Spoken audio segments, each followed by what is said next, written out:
decided to follow Jesus. No turning back, no turning back. Have you received Jesus as your Lord and Savior? Yes, I have.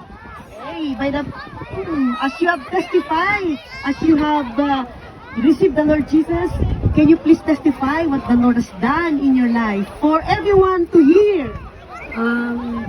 Dati pasaway ako, pero napakabait ni Diyos, ng Lord sa akin. Kaya nandito ako ngayon para tanggapin siya ng buong buo. Amen! Hallelujah! Hallelujah! Yeah! Power! Power! Okay. Napaka-powerful mga testimonies. Amen? And by the power that the Lord has invested in me, I am now baptizing you in the name of the Father and in the name of the Son, Jesus Christ, and by the power of the Holy Spirit. No turning back.